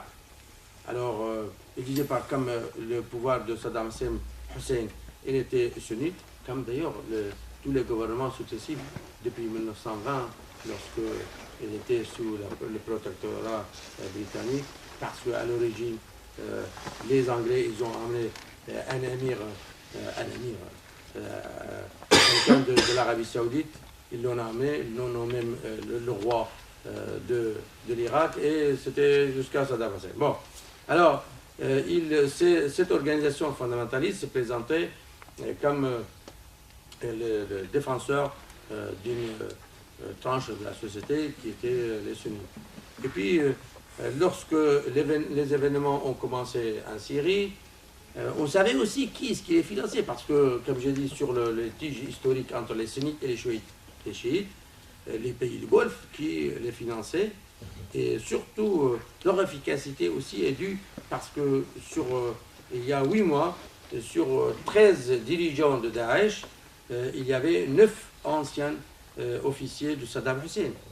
Donc, nationalistes, militaires. Militaires, voilà. Ultranationalistes, avec une idéologie pour revenir, refaire un régime comme il y a des khalifats, il y a du Moyen-Âge. Et puis, comme il y a eu ce moyen, en réalité, les autres puissances, même tout en sachant que ce sont des terroristes, des intégristes, des fondamentalistes, mais ils fermaient les yeux. Au début, ils disaient quoi? Dans la mesure où ils veulent casser le régime de Bachar al-Assad, tout est permis. Je donne un exemple.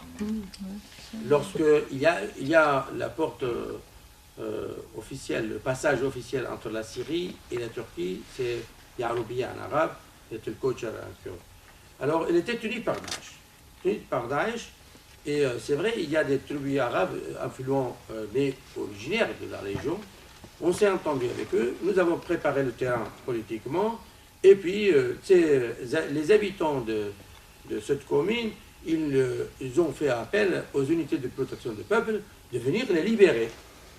Et lorsque les unités de protection du peuple, ils ont attaqué Daesh n'a pas résisté, parce que, comme j'ai dit, avant, il n'y avait pas cet armement lourd, et on a chassé Daesh là-bas. Et bien, vous voyez, c'est la coalition qui est soutenue par la Turquie, par les grandes puissances occidentales, qui est présentée et acceptée malheureusement par certains pays comme le seul représentant, pas seulement de l'opposition, mais du peuple syrien. Alors cette coalition, il a fait un communiqué que les YPG et les YPJ, ils ont attaqué les révolutionnaires, donc ils étaient traités comme révolutionnaires. Et donc, tellement il est devenu... Et puis, chaque État aussi avait ses pions dedans. Donc, c'était un jeu de manipulation aussi. Alors, lorsqu'ils sont devenus puissants et démesurés, et en plus, ils ont eu leurs propres ressources financières, en trafiquant de pétrole, tout ça, et ils ont commencé à dépasser les limites qui ont été prévues. Et c'est pour cela, je pense que la communauté internationale, grosso modo, les États-Unis et l'alliance qui a été créée pour réduire l'influence de Daesh. Alors, réduire quoi? La stratégie, c'est que de frapper Daesh à condition que Bachar al-Assad ne peut pas bénéficier de ça. Et puis aussi que ne pas vexer trop la communauté sunnite, même en Irak, parce que les sunnites se plaignaient que le cabinet de Maliki, enfin de Anwar Maliki, qui marginalisait les sunnites, ainsi de suite. Mais vous allez voir, vite fait, parce que ces fondamentalistes, avec leur appellation, différentes appellations, Jabhat al-Nasra, Ahrar al-Sham et autres. C'est facile. C'est facile. Dès qu'ils ont mis, par exemple, Jabhat al-Nasra sur la liste des terroristes par les États-Unis, tout de suite, ils ont adopté une autre appellation. Et puis, s'il faut, demain, les Daesh de Kobané, qui attaquent Kobané, ils peuvent dire, voilà, nous faisons partie d'un groupe de l'armée syrienne libre. C'est facile. C'est toujours, ils peuvent jouer avec les fusées. Mais donc, leur projet, c'est d'établir des Imarats à l'image de l'ancien califat. D'ailleurs, ce qui est frappant, nous avons mis la main sur un document dit secret de la coalition qui est soutenue par la Turquie et les pays du Golfe et certains pays européens, qui date de 6 septembre de l'année dernière. Et dans ce document, il est prévu de prendre notre région, mais pas seulement Kobané, mais surtout la région de pétrole, tout ça, et de laisser les djihadistes d'établir des imarats à l'image de talibans. Et le mot taliban, c'est mentionné à 2 reprises dans ce document, qu'on va faire comme on a chassé après les talibans en Afghanistan, c'est qu'après, une fois qu'ils ont fait des imarats, on va chasser les imarats et on va tenir cette région pour préparer l'attaque ou l'avancée vers d'autres régions. Mais nous avons dévoilé que nous étions au courant. Et nous avons dit à certaines puissances qui soutenaient la coalition et qui soutiennent que nous sommes au courant. Mais malheureusement, ils n'ont pas reculé. Et le 11 septembre de l'année dernière, et pratiquement tous les groupes armés, avec leur appellation, on dit modéré, pas modéré. Il n'y avait pas de modéré le 11 septembre dernier. Chaque groupe armé, mais il a adhéré à une alliance anti-Rojava en général, anti-kurde et toute la population qui habite dans cette région, pour casser cette expérience démocratique. Le 11 septembre, c'était une invasion généralisée sur toutes les régions de Rojava, mais encore une nouvelle fois, nos filles et nos garçons ont pu empêcher l'occupation de leur territoire parce que encore l'armement lourd n'était pas à la disposition de ces terroristes. Il n'y avait pas de modéré. En partie, j'ai une partie de ma réponse, mais je pose quand même la question. Jusqu'à quel point on peut considérer que Daesh est en rupture avec ses anciens financiers et ses anciens promoteurs, donc ce qui est aujourd'hui la coalition internationale. On peut se poser peut-être la question, pour éviter des lectures un peu trop manichéennes, que Daesh est instrumentalisé dans un rôle de bélier à ruban. C'est un bélier qui doit d'abord casser la résistance kurde avant de servir d'élément précurseur d'une offensive contre Damas, puisque l'objectif fondamental reste la chute de Damas. Ce qu'on voit à peu près dans l'évolution du marché pétrolier aujourd'hui et qu'on pourrait vérifier peut-être dans quelques semaines dans l'évolution du marché des devises avec une baisse probable du dollar pour accentuer la pression sur Moscou, qui est Moscou et Pékin qui sont les soutiens par rapport à Assad. Et comment est-ce que les Kurdes peuvent éviter ces pièges-là? En réalité, moi je vais citer un dirigeant de Daesh qui était interrogé juste après l'attaque de Kobané. Il dit: nous remercions le gouvernement turc qui nous a aidés lorsqu'on était en difficulté. Nous sommes très reconnaissants.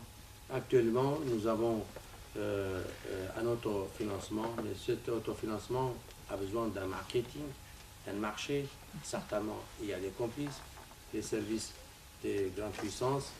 C'est à eux de pouvoir, si ils ont la volonté de dévoiler les réseaux de trafic de pétrole. En tout cas, tout le monde sait que l'État turc est impliqué dans le trafic de pétrole, pas seulement de pétrole.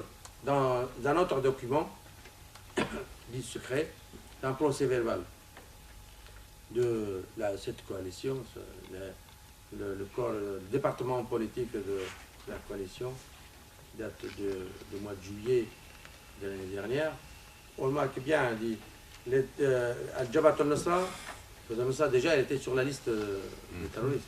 Jabhat al-Nusra, il a vendu pour 7 milliards de livres le coton volé de chez nous, de Rojava. Il a vendu, je ne sais pas combien de céréales, Alors eux, ils ne sont pas contre ça, mais au contraire, ils disent, mais pourquoi c'est à nous de nous mettre d'accord avec les autorités turques, et les autorités turques doivent acheter à nous. Nous, on doit mettre la main sur la richesse de cette région et puis exploiter le pétrole qui est dans le Jaziré. Donc, certainement, comme je dis, ils étaient au courant, les services étaient au courant, ils savent. Mais il vaut mieux, espérons que même la Turquie qui change de politique. Nous avons déclaré, nous, à maintes reprises, nous ne voulons pas transformer notre territoire en une zone de tension avec les voisins.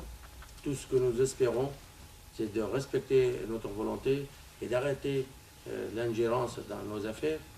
Et nous espérons des relations basées sur le respect mutuel et les intérêts communs.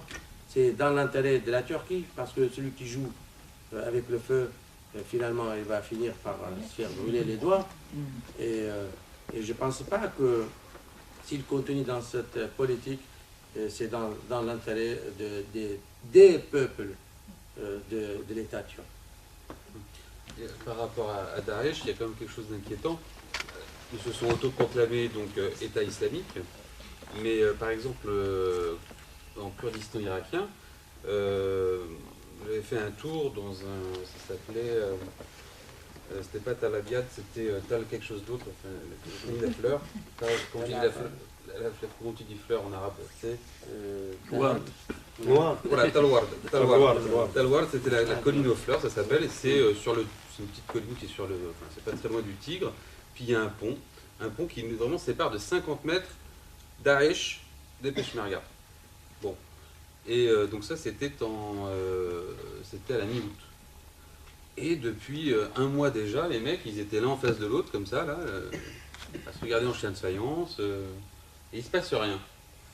Alors, question, pourquoi il ne se passe rien de ce côté-là, quoi. Quand on parle avec on va dire les officiers Peshmerga, ils disaient, nous, de toute façon, on ne reçoit pas d'ordre, il n'y a pas besoin de les repousser, parce qu'au bout du compte, ça représente quelque chose de très symbolique chez nous. D'une part, ils disaient la chose suivante. D'une part, on ne lutte pas contre un groupe terroriste, on lutte contre un État. Il insistait là-dessus, hein, le mec. Il disait, pour nous, c'est clair, c'est un État terroriste. Bon. Et puis après, au fur et à mesure que la conversation avançait, il disait, oui, mais de toute façon, nous, on n'a pas du tout envie de les repousser de l'autre côté du fleuve. Pourquoi ? Parce qu'en fait, actuellement, nous autres, Kurdes d'Irak, on a acquis ce qu'on voulait d'un point de vue du territoire, par rapport, en fait, à l'article 140, c'est un peu technique, l'article 140 de la Constitution de 2008, je crois, 2007, par Nour al-Maliki. Normalement, dans cette Constitution, il y avait un référendum qui était prévu pour que les Kurdes, et l'ensemble d'ailleurs des autres communautés de la région, donnent leur avis quant à un certain territoire. Ce référendum n'a jamais eu lieu, ce qui a été un des déclencheurs aussi du bordel que Maliki a mis en place dans cette région. Et en fait, l'arrivée de Daesh, par les armes, a permis aux Peshmerga de conquérir exactement le territoire qu'ils auraient pu conquérir par les voies référendaires. Et donc, ce qui fait qu'aujourd'hui, quand ils parlent, ils disent, oui, alors évidemment, ça ressemble à ce que Joe Biden voulait faire en 2002, c'est-à-dire une zone sunnite, une zone chiite, et puis une zone kurde. Alors, c'est vrai que la version sunnite des choses, on aurait bien aimé avoir des voisins un peu moins remuants et pénibles, mais bon, au bout du compte, et les mecs, ils me disaient ça comme ça, hein. Mais au bout du compte, si c'est comme ça qu'il faut gérer le truc. Donc c'est ça qui est très inquiétant, c'est que quand même, au bout du compte, ça ressemble à une... Voilà, il y a une sorte voilà, on commence à se dire, pourquoi pas, finalement, nous autres, Kurdes d'Irak, on a notre territoire.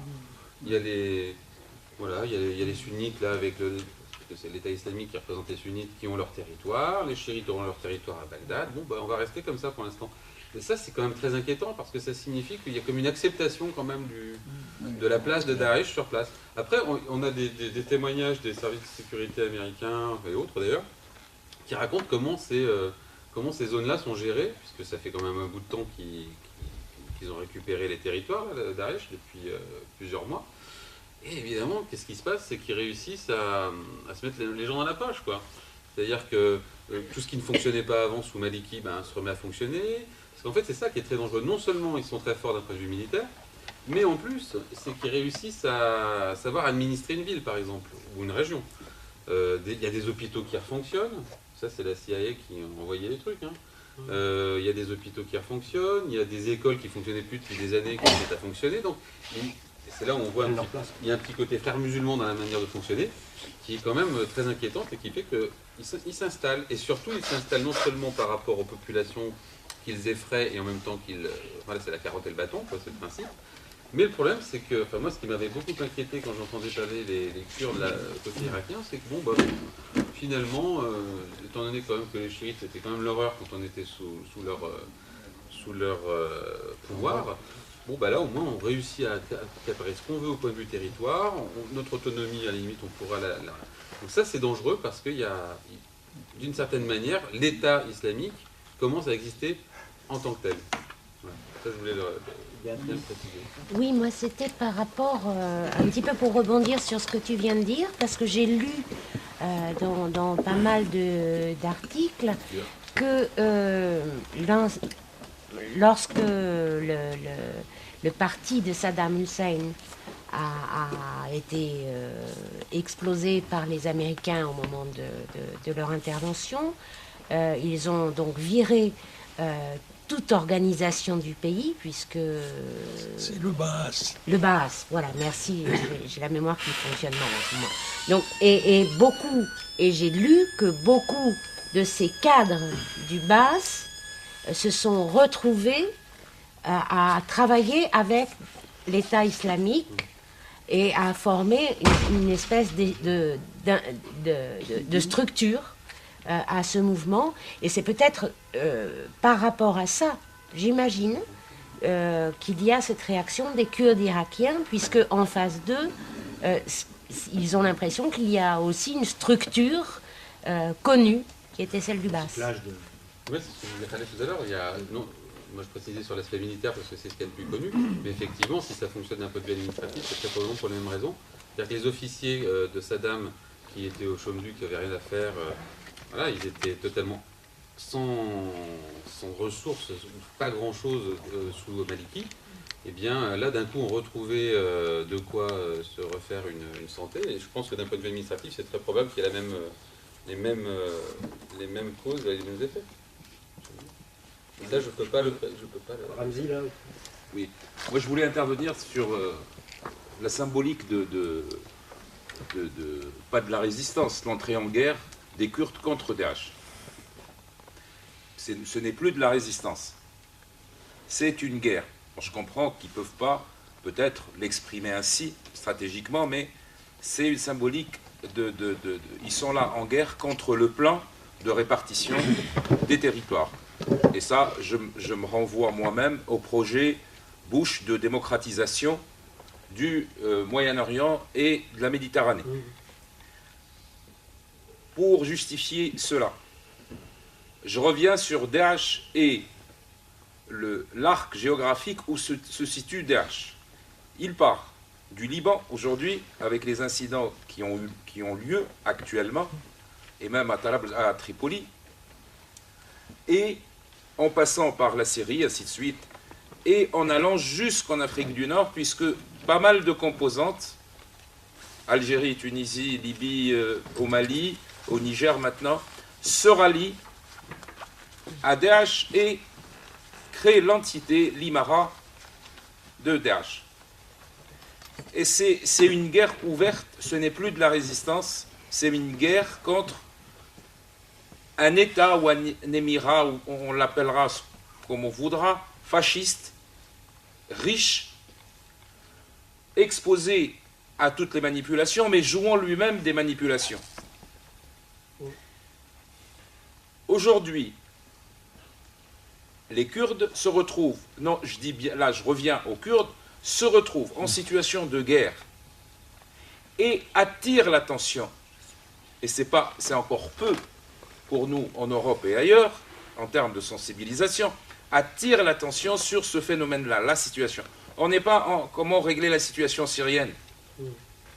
Ceux qui l'ont créé, les Européens soutenus, et avec les Saoudiens, leur réseau, et les Qataris, leur réseau, assumeront un jour leurs responsabilités. Personne n'est dans l'impunité. Ceux qui attirent aujourd'hui, pour lesquels il faut faire appui, d'un côté, les Kurdes, de par leurs composantes, de par leur entité, leur histoire. De l'autre, une des résistances aussi pacifiques, elle est faite en Tunisie pour un peu sauvegarder l'Algérie. Ce qui se passe en Libye, c'est une guerre totale aujourd'hui. Et ils sont là. Et ils sont, comme par hasard, sur des terrains pleins de richesses. Après, au niveau des complicités internes, la Turquie, c'est l'un des pôles des frères musulmans. Et là, je vais expliquer un peu plus. Les frères musulmans, c'est la façade, c'est une grosse fédération regroupant, et qui date depuis les années 20, voire avant, mais surtout les années 20, qui regroupe, qui a un projet universel et des miracles. Et dès le départ, et jusqu'à aujourd'hui, leurs textes sont là. S'allie, manipule, crée, finance des groupes armés. Ce qui s'est passé en Irak, en Syrie, et qui sont devenus Daesh et changent de nom en cours de route, c'est des bras, pour moi, armés, c'est des ramifications des frères musulmans. En Europe, les frères musulmans, je pèse mes mots, et on en a discuté souvent avec Mourad, et on a des difficultés énormes de poser ces questions-là à table. Il y a une réticence, il y a, réticence, peur de se dire la République, puisqu'on est dans des armes qui sont institutionnelles, on n'est pas dans les tirs. Mais on peut arriver. En Tunisie, personne ne savait qu'on allait arriver à ça. Aujourd'hui, on est en guerre. Les choses changent. Les frères musulmans sont bien installés, un peu partout. Ils ont des finances incroyables. Les gros financeurs des frères musulmans, c'est les financeurs du PSG. Et donc, pour revenir à... et ils financent aussi les associations, ainsi de suite, pour un peu ramener la chose à Ivry, à Paris, à Marseille, ou tout ce que vous voulez. Et donc, pour revenir sur la symbolique de la question kurde, c'était une question, et aujourd'hui, les Kurdes sont en guerre, et ils sont une arête. Maintenant, c'est une épine dans les pieds de tout le monde, en termes sur le réseau international, parce que qui je soutiens maintenant? Et l'enjeu, il est là. Et il est pertinent de l'exposer en ce qui nous concerne, en termes de termes et langage. Les Kurdes sont en guerre contre un phénomène fasciste, rampant et institutionnel. Et ceux qui le soutiennent, qu'ils le disent. Voilà.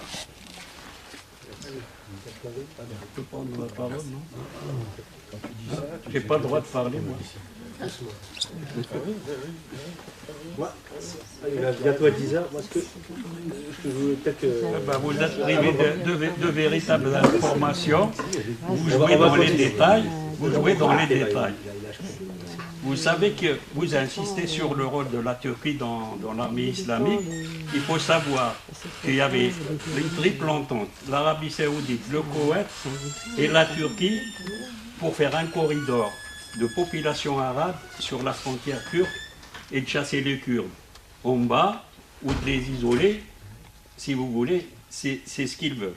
Alors donc, l'Arabie et le Koweït, ils ont financé la finance, la logistique, ça a été toujours la Turquie.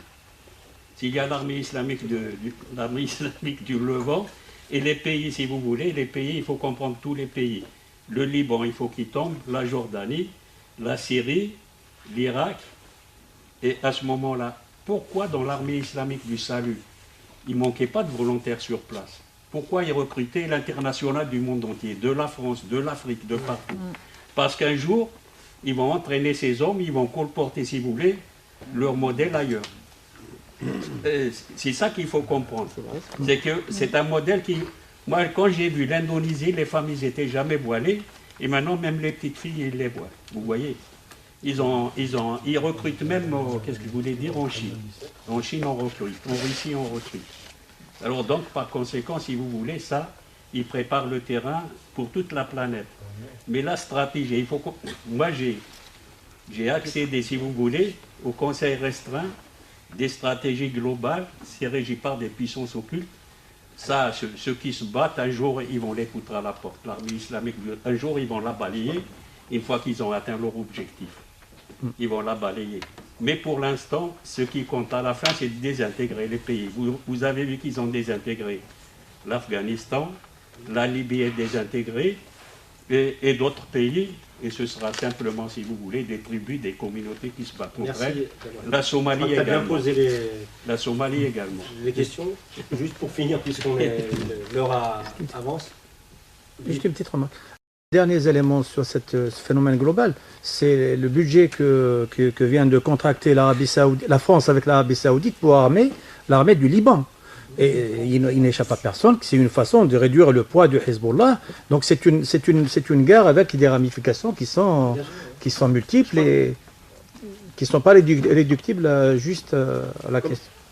Comme l'a dit Ramzi, l'idée, au-delà de la réaction minimale qu'on doit avoir face à... On n'a pas eu de chiffres sur la réalité des massacres qui se font, etc. Mais comme réaction minimale humaine qu'on doit avoir de solidarité, c'était de poser les problèmes. Et donc je pense, un peu avancer en mettant des éléments de compréhension de ce qui se passe, et de cette ramification des forces auxquelles on a affaire. Ça, on le voit bien, on commence à avancer, même si, comme l'a dit Ramzi tout à l'heure, c'est difficile à admettre, c'est difficile à comprendre, il y a des tas de raisons, on n'a pas le temps de revenir ce soir dessus. Moi, il me semble qu'il y a deux questions qu'on peut se poser pour conclure, peut-être. C'est d'abord celle il y a en face de nous ces forces réactionnaires, et souvent, on ne sait pas qu'il y a des forces progressistes et démocratiques, où elles en sont, notamment en partant de ce que tu disais sur la conférence de la CNCD, le Conseil du changement, où elles en sont. Ce que vous faites à Rojava, c'est une perspective qui est ouverte, qui est tracée de possibilités de faire autrement, de rassembler, de faire un contre-feu à ça, et où on en est. La question est posée à nos deux invités. Et deuxième question aussi, donc ça c'est quelle force politique qu'on soutient, quelle force politique qui existe et qui valent le coup, entre guillemets, d'être soutenue. Et puis, très concrètement aussi, quel est le type de solidarité qu'on doit vous apporter aujourd'hui. Parce que, voilà, donc, Ivry, normalement, c'est une ville qui se caractérise par son engagement auprès de toutes les causes justes, quoi.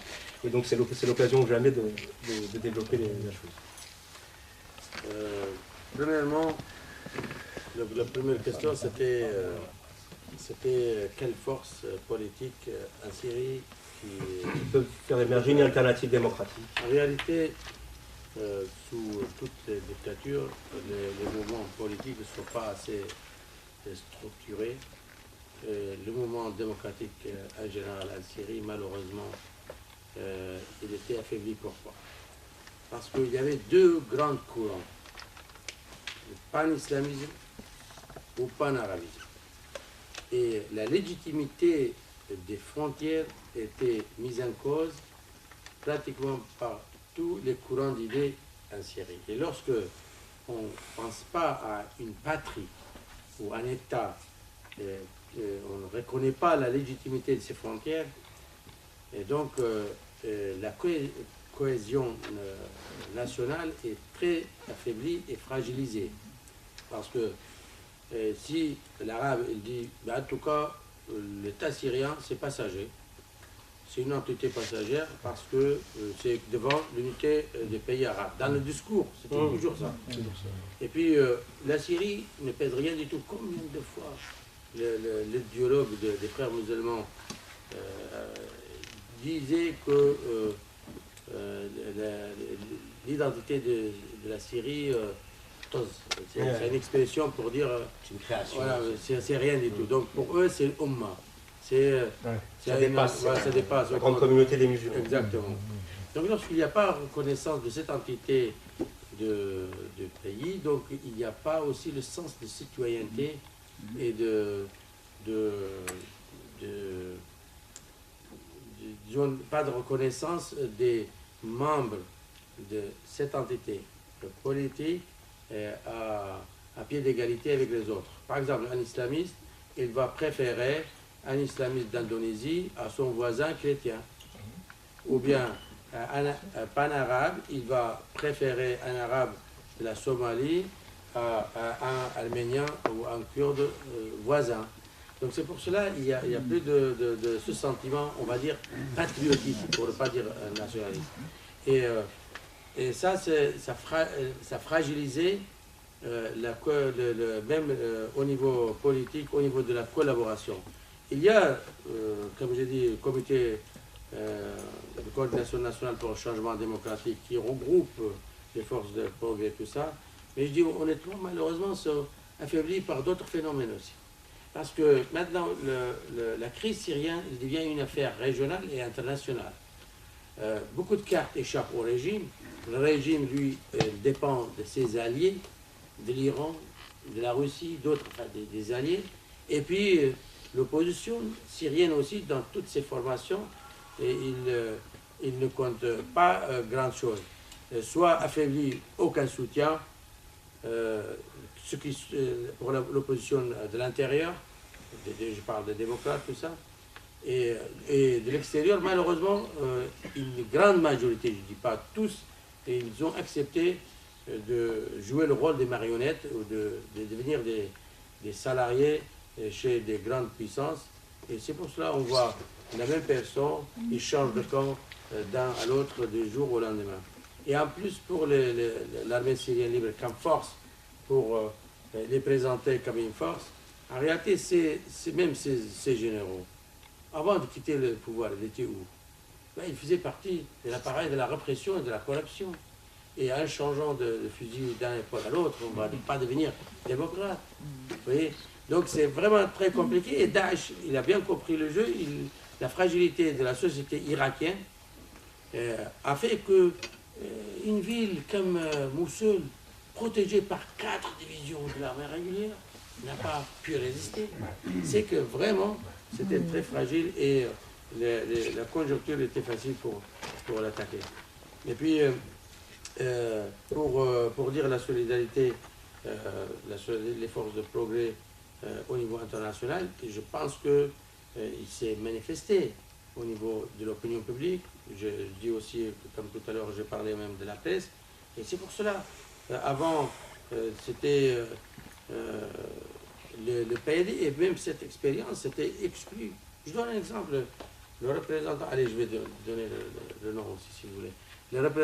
L'envoyé spécial de l'Angleterre pour le Moyen-Orient, actuellement, il traite de bonnes relations avec nous, enfin de relations au moins. Je parle des accords. Mais avant, oui, expressément, il me demandait si mon parti ne soumet pas le territoire à je ne sais pas quel général dissident, qu'aucune aide ne soit accordée. Elle disait, demain, vous acceptez que le général Idriss amène cette troupe, vous mettez... Je dis, ben, écoutez, 3 fois, je l'ai fait répéter, il est toujours en poste. Et j'ai un grand respect pour lui parce qu'il défend la conception de son pays. C'est un homme d'État, c'est un serviteur de son pays. Mais moi aussi, j'ai un devoir de défendre mon peuple. Alors je lui ai dit, je vais transmettre votre message à nos filles et nos garçons. S'ils acceptent de confier leur famille à ces mercenaires, ben, je vais accepter. Et bien, vous voyez, les généraux maintenant, même si monsieur ce responsable, ou responsable, et d'autres puissances qui traitaient avec lui et qui nous demandaient de nous soumettre à ses ordres, qu'est-ce qu'il devient? Eh bien, on lui a donné des armes et pendant même pas un mois ou un mois et demi, il a vendu les armes et il est parti. C'est ça. Donc malheureusement, l'opposition à l'étranger, beaucoup de personnalités de cette opposition ont joué un rôle négatif pour la crise syrienne. Alors, ce qu'on espère déjà au niveau politique, qu'une aide directe soit accordée à la résistance et à Rojava, à cette administration, à cette expérience, je ne dis pas seulement kurde, d'ailleurs c'est à parité, comme j'ai dit, il y a de toutes les composantes de la société qui gèrent cette expérience. Et c'est un soutien politique, et puis ce soutien politique que soit entendu par les autorités de ce pays et des autres pays. Et puis aussi, le plus facile pour nous, c'est vrai que les États apportent des moyens de défense adéquats. C'est important parce que lorsqu'on est attaqué chez soi, si on n'a pas des moyens de défense à la hauteur des assaillants, on ne peut rien faire. Et au niveau de la mairie d'Ivry, je pense que d'autres mairies aussi, ils ont pris des positions très honorables. Même la mairie de Paris a voté une aide financière pour certaines communes. Et nous espérons que votre municipalité aussi, déjà on remercie de nous avoir donné cette occasion dans cette salle pour débattre d'une cause commune, pour défendre des valeurs communes. Et donc ici, il y a la possibilité de voter une aide. Et puis aussi, on a un autre problème maintenant, les blessés. Les blessés, on ne sait pas, il y a à peu près 500 blessés de Kobané, seulement de Kobané. L'aide médicalement, mais surtout l'histoire d'aide financière, parce que sur place, on peut acheter dans les pays voisins beaucoup plus facilement, c'est pour le transport, tout ça. Et c'est pas pratique d'apporter une aide en nature. Merci. Oui. Oui, on le dira oui, après. Tout à fait. Alors, lundi, là, il y a... Lundi, il y a une soirée à partir de 19h, 19h30, 19h. C'est dans le théâtre de gymnase, métro Bonne Nouvelle, dans le 10e. C'est très pratique. C'est à la sortie du métro. Et puis, il y aura des interventions des personnalités de Kobané directement dans cette réunion. Il y aura le co-président du parti que je représente, il sera présent. Il y aura d'autres personnalités, de la famille politique qui nous soutient, avec la diversité de forces politiques, mais ce qui nous réunit sont les valeurs qu'on défend, et ces valeurs sont universelles contre la barbarie, contre la méprise de l'être humain. Donc c'est l'occasion aussi de manifester votre solidarité et d'écouter les intervenants et de voir aussi comment ça se passe à l'intérieur. Stéphane? Non, pas spécialement. Je pense que Khaled a résumé. bien résumé.